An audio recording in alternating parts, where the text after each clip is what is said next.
Man a star, man a star, man a super. You can't ask grandma about me. Man a star from day one. Man a star, man a star, man a super. Alright, what's up y'all? It's your girl Slim, back finally recording this video. I know I look a little boyish, a little thuggish. It's because I just got out the shower and I've been procrastinating this video for the longest while. And I'm like, let me just do this video and get it over with, you know, because if I don't get it over with, I'm gonna never do it, and I really want to do it. It is a hard topic to talk about. It's a very touchy subject to talk about, but yeah, I'm looking real niggerish, but yeah, don't mind my room right now. I mean the background and stuff, you know, I'm moving stuff around and stuff.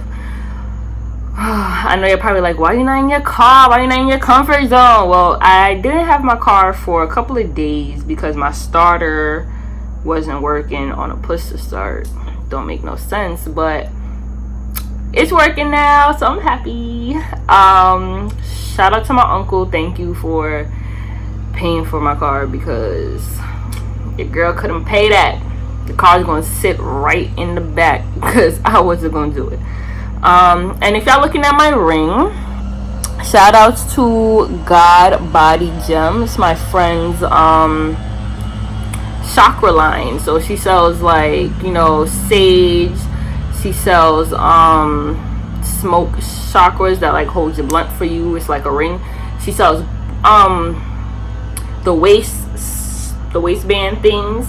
She sells necklaces, keychains, the works. I'm gonna put her Instagram down below so you guys can check out her Instagram page if you're into like your chakra, you want to get your mind, your body, and your soul right. Holla at my girl. She made this custom ring for me, and no, this is not a promotion that she asked me to do, but I wanted to do it because I, you know, gotta support black people, and I love to see my friends succeed. I'm proud of the stuff that she's doing, so of course I'm gonna support and I'm gonna shout her out.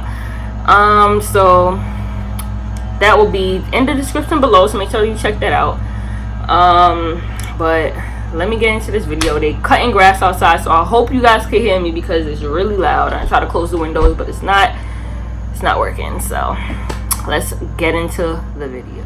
So I hope this video will help a lot of people cope with losing a parent. It's not an easy thing. RIP to my friend right here. He lost his life young in a car accident, and I felt like, since I'm talking about death and my loved ones, I might as well wear one of my loved ones that went too soon. So yeah, so my dad, I looked at my dad as one of my main parents. He held it down, you know. A father and a daughter bond is father and daughter bond is very special. Like, your father is your first love. That's the first guy that's in your life that teaches you, you know, how to be loved, how a man should love you, what a man should do, you know, like a father. And my dad was one of the best fathers I ever known and ever will had. And you know, it still feels like yesterday. You know, every day is a new day, but it's still like, you know, I catch myself thinking about my dad when he was healthy, thinking of my dad when he got sick, thinking of, you know, all the stuff that I was thinking about when he was going through his sickness. Like, it's an everyday thing. So it's not easy to lose a parent, and the pain and the hurt will never go away from losing anybody that you love, especially a parent. And it gets better, it just doesn't get easier. It's still hard, you know, you still think about them, you still cry, you still go through the works, and it's very hard. So, you know, my dad, around this time that he got sick, you know, it was like random, out of the blue, out of the ordinary type thing going on. And basically he had asked me if I wanted to go to the hospital that night because I was very sick. I'm always very sick. And you know, he was kind of off, like he was stumbling, and I just assumed that he was tired because my dad was a hardworking man who worked 2 jobs. So I didn't really pay no mind, you know. I mean, like me being a daddy's girl, I listened very carefully throughout the night because I'm the type of person, I never went to sleep until my dad got home. I never went to bed early until I knew that he was in the house and he was safe. So I was listening to him from my room because my room is above the kitchen in a sense. And you know, everything sounded fine, everything sounded regular. He came upstairs, and when he came upstairs I went to sleep. So I'm like, alright, he's cool. The next day, got out of bed, I went to go brush my teeth and use the bathroom, and he was waiting for me to get out the bathroom so he could use the bathroom. He basically rolled out of the bed, but like the way how he got out the bed was kind of weird. And I was looking at him and I'm like,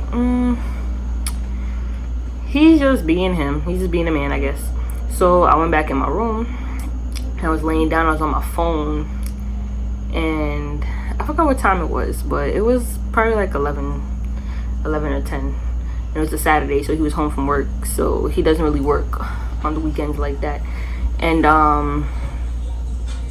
he came in my room after he was in the bathroom, and he looked at me, and I'm like, what's wrong with you? So then he came and he sat down, and I'm like, hello, like, what's up with you?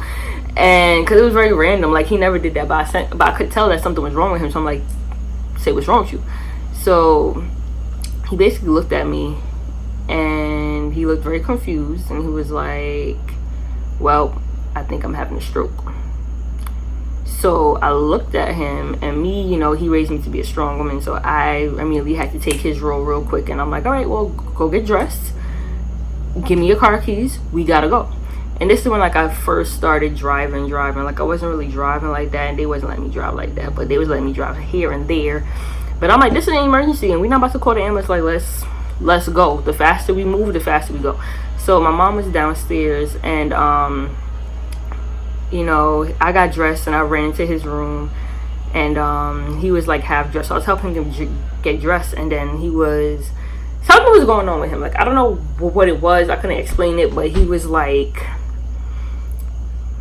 he just wasn't like, I guess he couldn't walk without support or something, and he was just going through, because, you know, a stroke, I was very new to what a stroke was. Like, I never seen anybody have a stroke in front of me. I didn't know the signs and the symptoms, and well, I knew the symptoms, but I didn't know, like, to the fullest thing.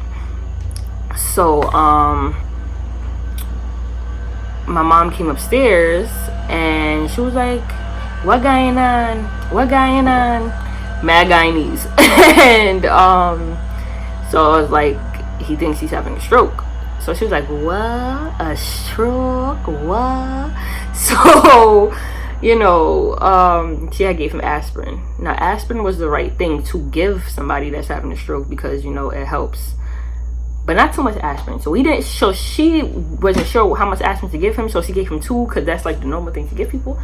And that kind of made it worse. He like flung himself back on the bed, and I was like, okay, can't do this. So I called 911, and they came, and I told them what was going on, and I went into my dad's car, because I couldn't be around anybody. I couldn't let anybody see me vulnerable. And I went in his car and I started crying, like boo-hoo crying, tears, boo-hoo crying. And I had worked that same day. I had started my new job. I was with this company called QSAC, which is quality services for the autistic community. So that was like my 2nd week there. So it was a brand new job, and I'm emotional wreck. And my dad was like a man that's like, work, go to work, no matter what happens, go to work. So, you know, the ambulance came, they walked him out the house, they took him to the worst hospital that they could go to. I don't like the hospital. Not a lot of people like the hospital, but I'm not gonna bash them and say their name. But if y'all live in Nassau County, Uniondale, New York, Long Island, y'all know what bad hospital I'm talking about. There's 2 bad hospitals, but there's one major big bad hospital. So I went there, and, you know, they kept him for a while. They made him like do the exercises, like hold both your arms up. This arm kind of fell. His face was kind of a little like slant, but it wasn't OD. His arm fell, though. He was that was my first time I actually seen my dad like boohoo cry. Like, I seen him boohoo cry before when his cousin had passed, or was it uncle or cousin? You know, Korean people know everybody your uncle or cousin. But he didn't cry as much. But this is when I seen that this broke my father. Like, he was boohoo crying like like crying. I'm like, all right. I started boohoo crying because my dad's hurt and my dad is my favorite person in the world, and now we both boohoo crying looking a fool in the hospital. And they did all the exercise with him, and they was like, all right, well, your results is, like, it's not as bad as it seems. You're at like 60%, so we can get you back to the 100%. It's not as bad as, like a lot of other people that come in here, where it's like too late. Like, we caught it, and you probably had the stroke within your sleep. So by the time you woke up and stuff, we kind of caught it. So being that my dad was like literally the man of the house, anything that needs to get done, Wilfred. Food, groceries, well, that's the same thing, but no, two different things for us, because food is separate, then groceries is separate. Took anybody to the hospital, worked 2 jobs, made sure that I was good, made sure my mother was good, made sure that my sister was good. My sister don't even live with us. She lived all the way in North Carolina. So, and he's basically taking care of everybody else. Like, my dad was the man of the house. So when that happened to him, he kind of went into this depression. He went into like, I'm not going to be 100% where I was. I'm not going to get back to where I was, so I'm about to just give up. That's what his mindset was in my eyes. So he looked at me and he was like, don't you have work today? And I'm like, I do have work today, but this is important. Like, what are you talking about? Like, I'm gonna have to just call out. He was like, no, you just started a job. Go to work. Take my car and go to work. So I took his car and I drove it halfway to work, and I had called my ex-boyfriend at the time, which was my current boyfriend at the time, but he's my ex-boyfriend. And he ended up taking my car and taking me to work. And he had my car because I was too like emotionally messed up. And when I was at work, I was still emotionally messed up. And they was like, "Are you sure you want to like stay here? Like, go home?" And I'm like, I can't go home, because if I go home, my dad's gonna be extra more disappointed because he told me to come to work. So I had to go to work. I rocked it out. It wasn't a bad day. I actually went to the work, and that day we had a barbecue, so it wasn't really like a lot of work for me to do. I just had to like supervise the kids. And so that was the first day that my life would take a dramatic toll, in other words. So they kept him in the hospital for a few months, actually. I think they kept him in the hospital for like 2-3 months, to be honest. And my dad's death was very fast and very traumatic. Like, he didn't die just from the stroke. So then he came home. I had came home from work, and he was sitting on the couch. When he came home, it was like the end of July, like early August. He came home. So he told me to like come and sit down with him and talk to him, and I was just sitting down and talking and stuff. But I was still in my, gotta grow up stage. I was like 19 at the time, turning 20, and that was like your party stage. That was like your out and about stage. Like, I was just out doing anything. And I came home smacked. That was number one. Came home mad smacked. So I'm sitting next to him, and he know I'm smacked, but we just sitting here having chit chat and having talk and stuff. And him and my mom is in the living room, being a cute little married couple that they are, and just watching TV, and we just chilling and talking. And that was like a good day. I felt like we were on a good path. He was, in a better mind state than being in the hospital, because he was always sad and depressed in the hospital, and he was in a better mind state. So I'm like, okay, he's gonna start doing stuff that he had to do. So I had to start sacrificing all that stuff. I had to start going to college late. At this time, I didn't graduate college yet, so I was still in Nassau, and I was going to classes late. I had to explain to my law teachers, like, listen, I take care of my dad. My dad is sick. I have to take him to his outpatient therapy at the hospital and all this other stuff. So I had to do a lot of sacrificing. At this time, when he came home from the hospital, I felt like I was the main caretaker for him.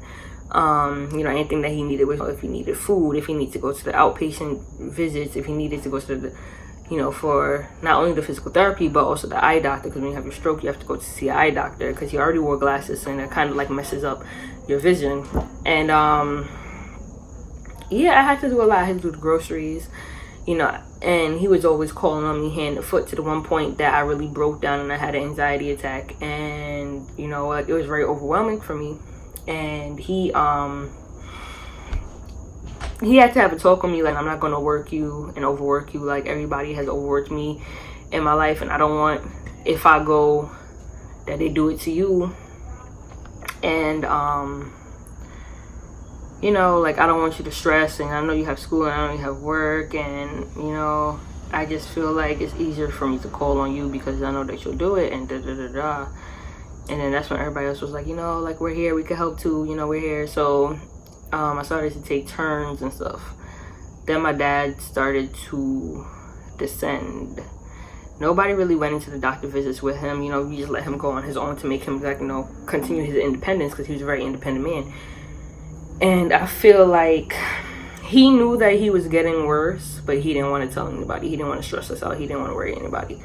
So the night of my birthday, my 20th birthday, I went out with friends, and he told me not to stay out too late, and I didn't stay out too late.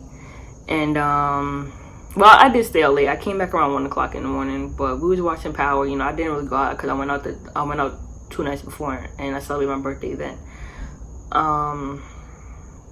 So I came home that night, and when I came home at 1 o'clock in the morning, you know, I came home to ambulance, cop cars, all types of stuff. So I'm like, what's the issue?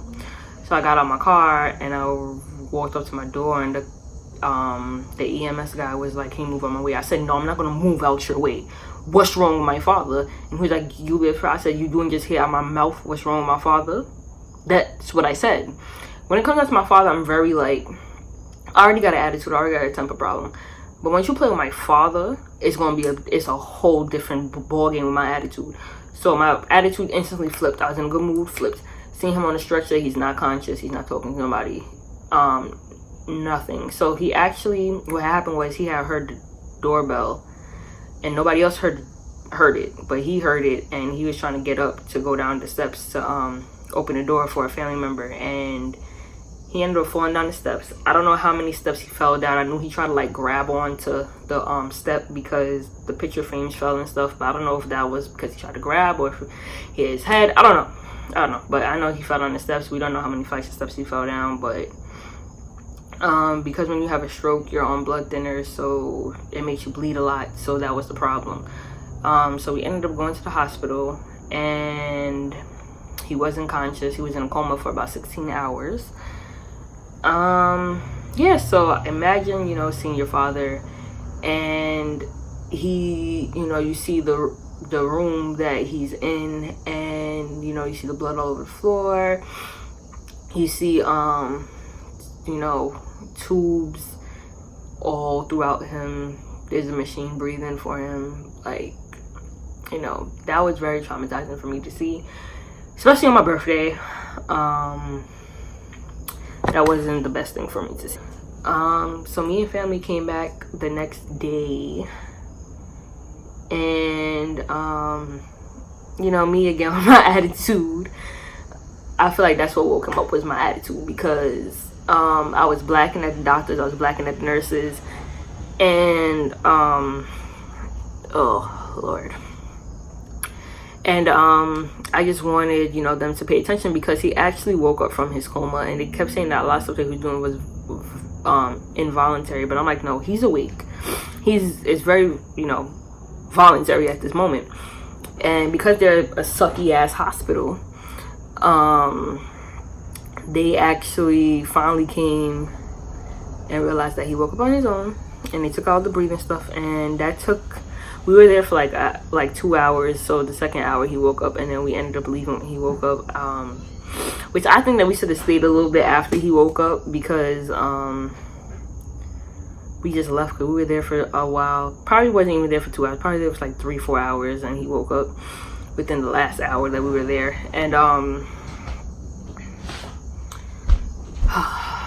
sorry guys, this is just really tough for me to talk about, but I just want to let it out there because this could help somebody else.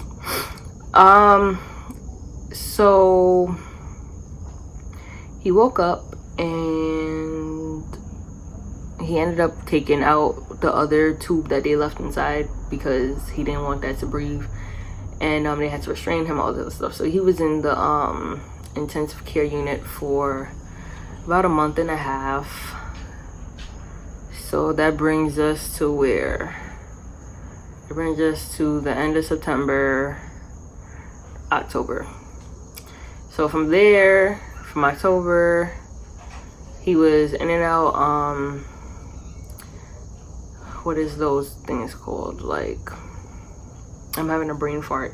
But he was in and out the homes that, you know, help you, the rehabilitation homes that help you get back to your, yourself, doing stuff that you could do not on your own, but, you know, like with not a lot of help from people, you know, because you can't really get yourself fully back from a stroke so quick. Like, it's a process.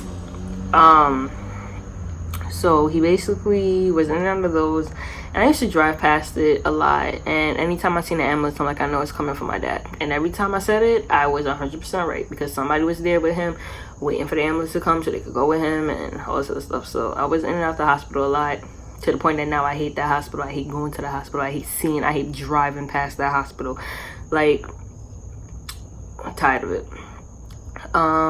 So yeah, he was in and out of homes. Then he ended up going to this home where my grandfather was at, where it's like up the block from our house.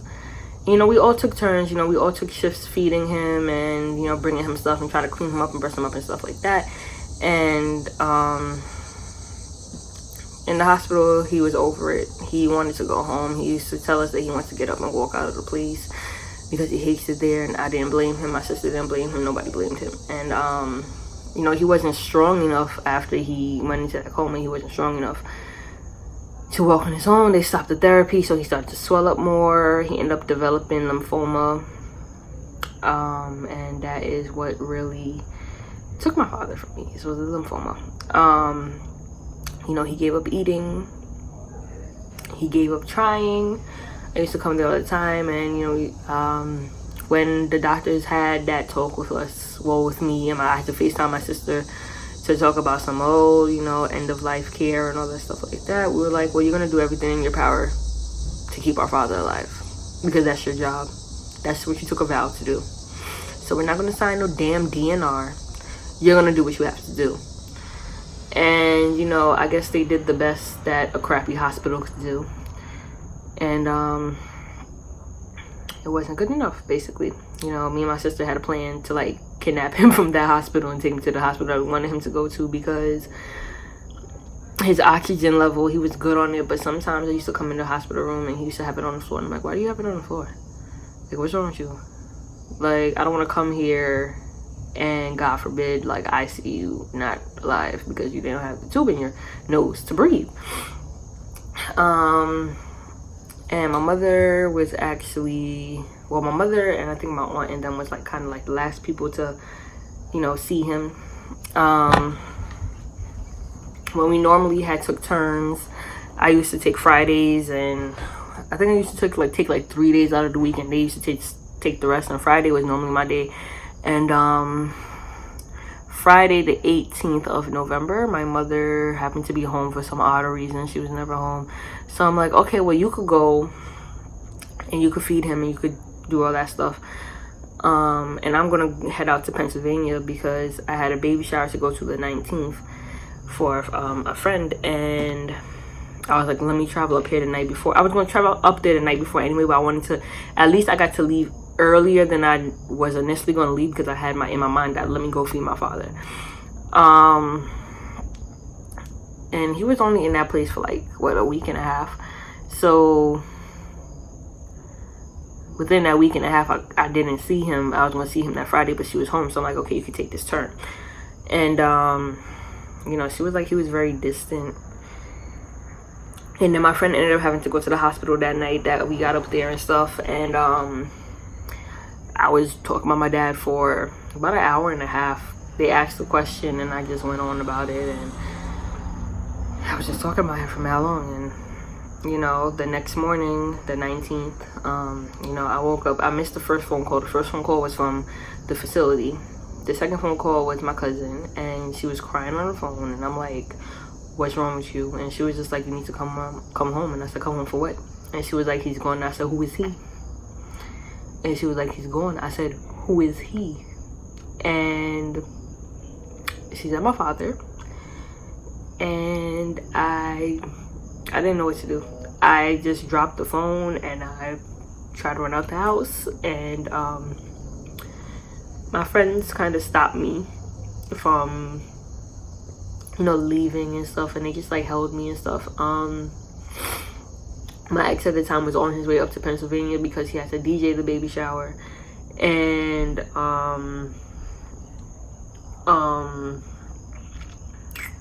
I had called him and I told him the news while he was driving, so he instantly just his mood just went shot. And then, you know, when like something like that happens, anything bothers you. So I ended up getting 2 nails stuck in my tire that night, well, that day, and my tire ended up flat. So his friend came up to me and was like, "Hey, yo, sis, like, you know your tire flat, right?"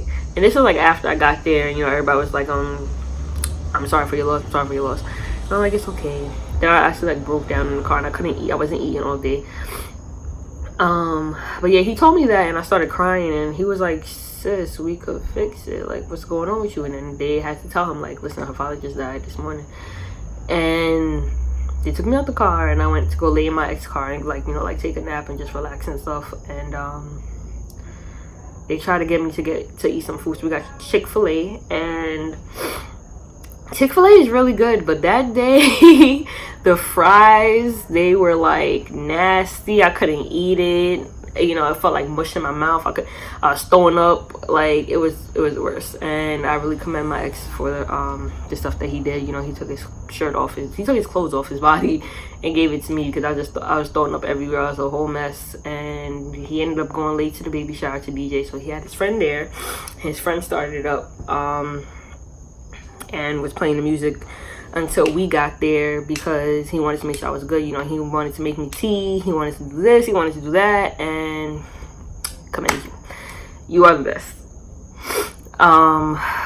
And yeah, that was a really hard day for me. I ended up still going to the baby shower because I couldn't physically drive to New York in the condition that I was, and I went to the baby shower, and they was like, "I'm surprised you still came." And I got my gifts, and I'm not gonna lie to y'all, YouTube, I was big drinking, and y'all probably like, "How she drinking with no food in her stomach?" Listen, I lost my father, and I was a completely different person from that day forward. Like, completely different. Like, I was going through a spiral of nonsense, but I was really intoxicated. And I don't condone drinking and driving, but I was good enough to go home, drive from New York, and he had to put my spare on my car, so it was like I was driving from Pennsylvania to New York with a donut, and he has to keep tying in New Jersey. And on top of that, it was snowing from Jersey to I said from Jersey, from PA to Jersey. Wow, my head is crazy. From PA to Jersey. Then once we got on the bridge for New York, instant rain. So it was bad weather. It was really bad weather. And when I got home, I walked in my room. My aunt like sprung up from my bed, and she scared me, and she was like, "Oh, I thought you weren't coming home." I'm like, "Nah, I'm fine." So I ended up sleeping on my dad's side of the bed, and I was really numb to his death. Like, after that moment, because, you know, when he died, a part of me died. Like, excuse me, I burped. I was kind of numb to his death. So a lot of people was like asking me stuff and asking me like, "Are you okay?" And I had no emotion, because I had to be a strong one. At the time, my sister was pregnant with my goddaughter, and I just had to be strong. You know, my mother was breaking down and everything, and, you know, that's when all the family come around, and, you know, you have a whole bunch of people in your house, and yeah. So my mother tried to like rip him out the damn casket, and I was like, "Girl, I can't do this." Like, I had to read a poem. My ex came and stood next to me, and the whole poem I was boo-hoo crying. Nobody could hear what I was saying. Like, and that's when it hit me more. It was like the funeral, and, you know, I was talking to him. I was talking to my dad, and I was rubbing his hair. You know, he has nice, soft, coolie hair, and you know, I was talking to him. Me and my sister wrote him notes, and we left it in his casket. And I actually found his wedding band that I wanted to bury him with. But this is the ring that you guys always see me wear. It has his initials, my mother's initials, and they got married 3/3/89. So yeah, November 19th, 2016 is a hard day because that's the day that he died. And then we buried him on the 26th, and then my niece was born on the 28th. Way early because she was due December 16th. Well, not way early, but she was early because of stress. So yeah, that's basically the overall story of my father's death, you know. And then I started binge eating at the repast and after the repast. Like, I started binge eating and stuff because I didn't know how else to cope with a lot of people in my house, and you know, my father being gone, and I have to get used to it. And you know, it's crazy. It's crazy. I still see my mom, like, over the years. It's not that many years that passed, but over the years, she'll, like, I still see her, like, zoned out and sad, and you know. But that's all of us. We still talk about him to this day, and we're gonna always talk about him. And it's just hard. It's hard at first. It's really hard at first. Like, when he passed, you know, I stopped caring. Like, my attitude was just like, I don't give a fuck. Like, sorry for my friends, y'all. I tried to keep the cursing to a minimum, but this is a subject that gotta curse a little bit. But yeah, I didn't give a fuck. I didn't care. My attitude was like, I'm gonna live my life to the fullest at this point. I don't care who I hurt. I don't care what comes out my mouth. I don't care about nothing, because the person that cared about me the most and gave a fuck about me the most, in my opinion, is gone, and he's here with me in spirit. I keep his spirit alive, but I can't physically, you know, hold my dad. I can't hug my dad. I can't talk to my dad. I can't sleep next to my dad. I can't curl up next to my dad, you know. And that hurts because it was like I buried my best friend. I put my best friend in the ground. And yeah, I started smoking more. I started drinking more. When he was sick, up until he died, you know, my grades did a tremendous drop. And it took me a year and a half to get out of that phase. A year and a half to get out of that hurt, that angry, that dark spot that I was in. Because it's not easy. And you know, I commend my friend. You know, she lost her parents back to back at a young age, and I always used to talk to her about it, like, how did you cope with it? And then when it happened to me, you know, she was always there to, like, give that helping hand and keep giving that advice. And it's hard. It is really, really hard. But I want you guys to know that if you guys are going through it, that it will get better. But I just want y'all to know that y'all will get through it. It gets better. It doesn't get easier. The pain won't go away. It will still feel like yesterday, even years down the line. Probably when I'm like 30 years old, I'm still feel like it's yesterday. But it gets better.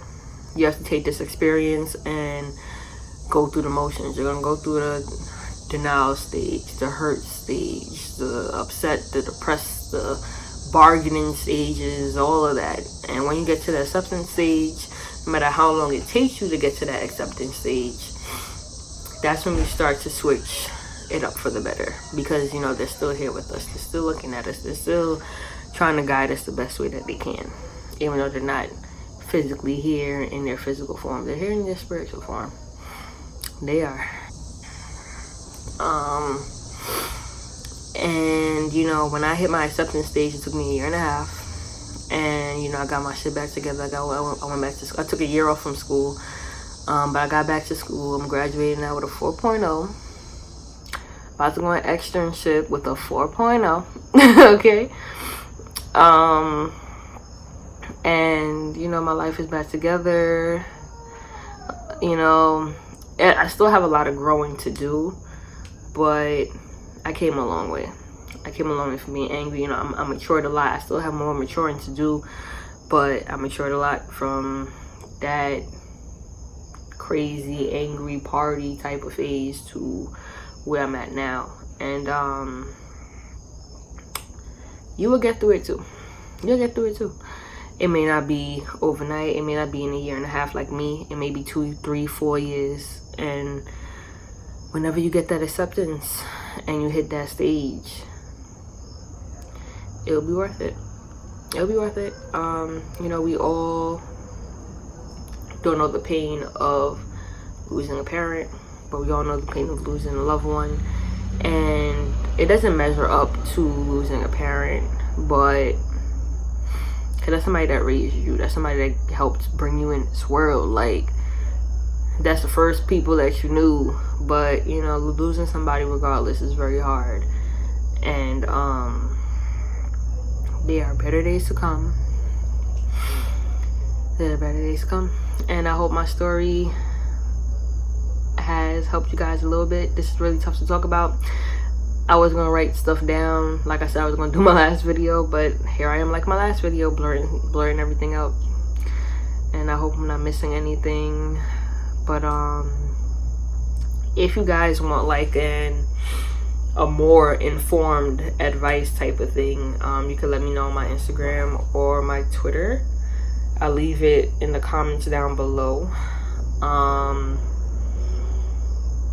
Yeah, this was a very hard video to make. It was really hard. And one thing that I will say before I leave this video is the same friend that I was talking about, she got told some real ignorant shit. And it was like, it went along the lines of, you know, somebody who had their parents in their life for a long time compared to somebody who had their parents in their life for, you know, a little bit of time. Like, you know, if their parents died young or something like that, like, it doesn't measure up to somebody that had their parents in their life for a long time because they have all the memories. Regardless of what, your parent is not here. You understand what I'm saying to y'all? Your parent is not here. You don't have that support like a lot of other people do. You don't have that person to go talk to like a lot of people do. You understand what I'm saying? So for people to sit here and say that ignorant shit out their mouth, this is the problem that I have with this generation. Y'all just so stupid and y'all just so ignorant and arrogant that y'all just be saying anything that come out your mouth, and y'all feel like it's okay to say that to somebody regardless of what. My friend lost both her parents. She don't have the support like a lot of people do. I'm grateful to still have my mother, and even though me and her will bump heads and all that good stuff, I still have my mother. You understand me? She don't got that. So it don't matter how much memories you got with that person. Regardless of what, you're gonna have memories until the day you die. It don't matter how much memories you got. But what you do have is the fact that you got to go to a tombstone to go talk to your parent. You understand me? You got a picture to go talk to your parent. Same way how you have a picture and a t-shirt and a sweater and a tombstone to go talk to your friends, your uncles, your cousins, whoever that you lost. We got that too. But you still got mommy and daddy to go home to, or daddy to go home to, or mommy to go home to. We don't. So don't fix your mouth to say no ignorant shit like that. And that's the one thing that I wanted to say, because that's been picking at my head this whole video, is that somebody had the audacity to fix the hole in their face and say something like that. Alright, enough of that. I just wanted to touch base on that though, because that was beyond me. But like I said, I hope this video was, you know, helpful in some way. I hope it helps other people come out with their stories about their parents and or their loved ones. And yeah, like, comment, share, subscribe to the family. If you're not part of the Slim Jim gang, come join the gang. And I'm gonna keep coming with some videos like I said I was. I'm gonna keep being consistent like I said I was. And the last positive thing that I want to leave, because what I just talked about right there for that split second was kind of negative, but the positive thing that I want to leave y'all with is that no matter how hard you hurting, you ain't gonna have that hurt for long. You're gonna be great. You're gonna overcome. And when you do all of that, whatever hurt that you got, you're gonna never ever get yourself back to that place ever again. So I love you, Slim Jim gang, and thank you for being part of this video. My house phone ringing, And I'll see you later in another video. Peace.